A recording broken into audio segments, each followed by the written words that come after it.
Nah, biasanya yang menjadi pertanyaan, apakah guru dengan TMT sampai dengan 2015 atau kategori 1 ini bersaing dengan guru yang masuk kategori 2?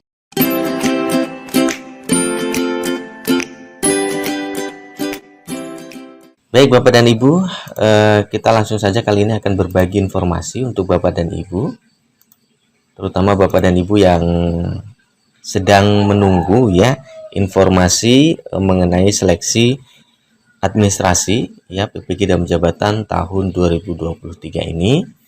Kami ucapkan sebelumnya selamat ya Bapak dan Ibu yang sudah melengkapi berkas untuk mengajukan seleksi administrasi di PPG dan Jabatan tahun 2023 sampai dengan tanggal 17 Juni yang lalu ya.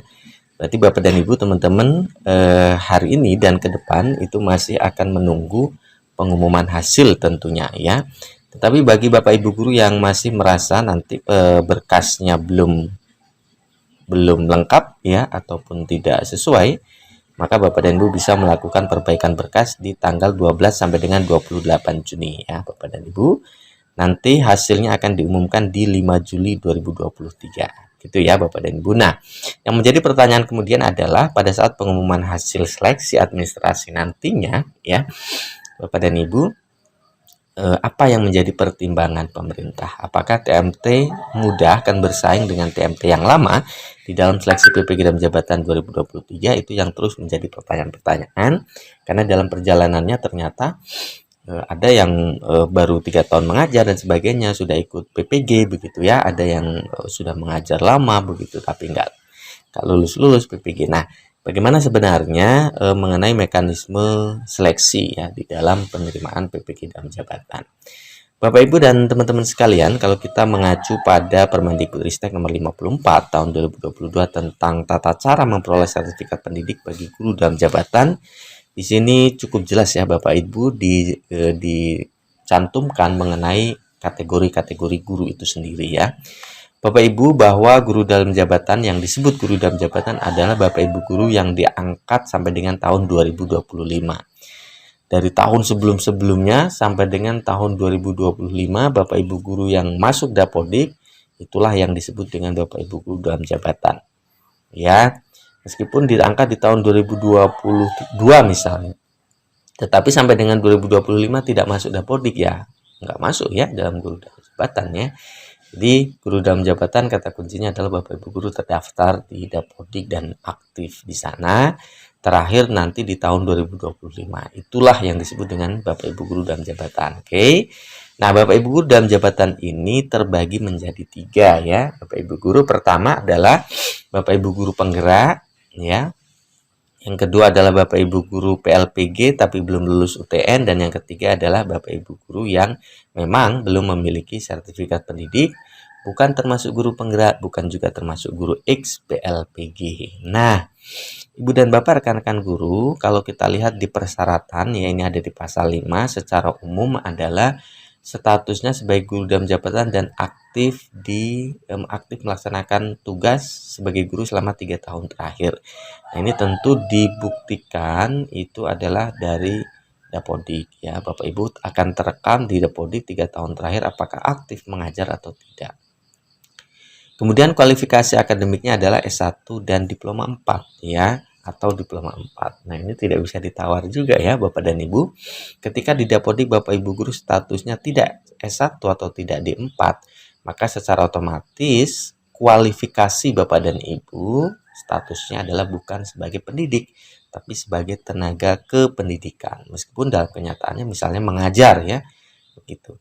Kemudian NUPTK dan berusia 58 tahun pada tahun berkenaan. Nah, ini nanti kalau tahun 2023 ini maka Bapak dan Ibu paling tingginya adalah 58 tahun di Desember 2023 ini gitu ya. Sehat jasmani rohani, bebas narkotika, berkelakuan baik, ini nanti akan dibuktikan dengan surat ketika Bapak dan Ibu dinyatakan menjadi mahasiswa PPG dan jabatan. Nah, terakhir tentu harus terdaftar di Dapodik. Bapak Ibu guru kalau di surat edaran terakhir tentang syarat-syarat seleksi administrasi Kalau Bapak Ibu guru statusnya sebagai guru ya, bukan kepala sekolah, maka ada 5 dokumen yang harus diunggah, dan ini saya yakin Ibu dan Bapak rekan guru sudah mengunggah ya, paling lambat adalah 17 Juni yang lalu. Kemudian kalau Bapak Ibu guru sebagai kepala sekolah ada 4 dokumen yang harus diunggah. Nah, Ibu dan Bapak menunggu seleksi administrasi ya. Nah, untuk seleksi administrasi ini Bapak dan Ibu tidak ada berkaitan dengan apakah TMT baru bersaing dengan TMT lama, enggak ya. Jadi manakala sudah memenuhi persyaratan sebagaimana disebutkan di dalam pasal 5 Permendikbudristek nomor 54 tahun 2022 ini, maka secara otomatis Ibu dan Bapak rekan-rekan guru nanti dipastikan begitu ya akan lulus seleksi administrasi. Nah, biasanya yang akan menjadi pertimbangan adalah di seleksi akademik, karena di seleksi akademik nanti tentu yang lulus atau tidak lulus sangat bergantung dari kuota kursi mahasiswa yang pemerintah siapkan gitu ya. Nah, di seleksi akademik nanti Bapak dan Ibu setelah lulus seleksi akademik ya, maka Bapak Ibu guru terbagi menjadi 2 kategori ya. Kita sebutnya Bapak Ibu guru kategori 1 adalah Bapak Ibu guru yang TMT-nya sampai dengan 2015. Dari sebelum 2015 sampai dengan Desember 2015 ini kita sebutnya sebagai kategori 1 ya. Nah, kelebihannya, keistimewaannya bagi Bapak Ibu guru kategori 1 adalah nanti pada saat pembelajaran PPG akan diberikan RPL atau diskon ya, SKS sebanyak 24 SKS. Jadi yang ditempuh hanya 12 SKS saja sekitar 3 bulan. Seleksi administrasi dan seleksi akademik tetap dilakukan Ibu dan Bapak. Kemudian uji komprehensif, PPL, kinerja dan pengetahuan itu tetap dilakukan. Nah, kategori 2-nya adalah Bapak Ibu guru yang diangkat dari Januari 2016 sampai dengan 2025.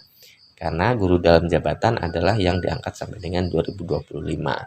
2016 sampai 2025 disebut kategori 2. Ibu dan Bapak yang masuk kategori 2 RPL-nya hanya 18 SKS, kuliahnya 18 SKS. Sekitar 4 atau 5 bulan gitu ya. Kemudian seleksi administrasi akademik tetap, uji komprehensif PPL, uji kinerja dan uji pengetahuan juga tetap. Nah, biasanya yang menjadi pertanyaan, apakah guru dengan TMT sampai dengan 2015 atau kategori 1 ini bersaing dengan guru yang masuk kategori 2? Maka jawabannya tidak ya, Bapak Ibu dan teman-teman sekalian. Tidak bersaing karena mereka masing-masing adalah 2 kategori yang berbeda dengan kuota kursi mahasiswa PPG ini juga berbeda. Nah, di dalam pasal 14 justru disebutkan ketika Bapak dan Ibu sudah lulus seleksi akademik, penentuan keikutsertaan calon mahasiswa ini akan sangat mempertimbangkan 4 kriteria. Kriteria pertama justru masa kerja yang paling lama. Kemudian usia paling tinggi, satuan pendidikan yang berasal dari daerah khusus, dan perolehan nilai hasil seleksi paling tinggi.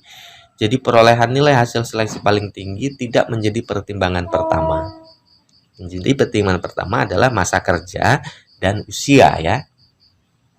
Tetapi tentu syaratnya adalah ketika Ibu dan Bapak dinyatakan lulus ya dalam seleksi administrasi dan juga seleksi akademik. Begitu ya Ibu dan Bapak teman-teman. Jadi tidak ada persaingan antara TMT yang lama dengan TMT yang baru, karena masing-masing memiliki kuotanya masing-masing untuk pelaksanaan PPG. Hanya memang Bapak dan Ibu untuk guru dengan TMT kategori 1 ini jumlahnya cukup banyak, sehingga dalam bersaingnya adalah sesama dengan kategorinya sendiri gitu ya. Dan itu jumlahnya cukup banyak. Sedangkan Bapak Ibu guru kategori 2 yang 2016 ke bawah ini jumlahnya tidak terlalu banyak gitu ya. Nah, itu Bapak dan Ibu informasinya di pagi ini ya. Mudah-mudahan bermanfaat. Terima kasih sudah berkunjung ke channel kami. Assalamualaikum warahmatullahi wabarakatuh.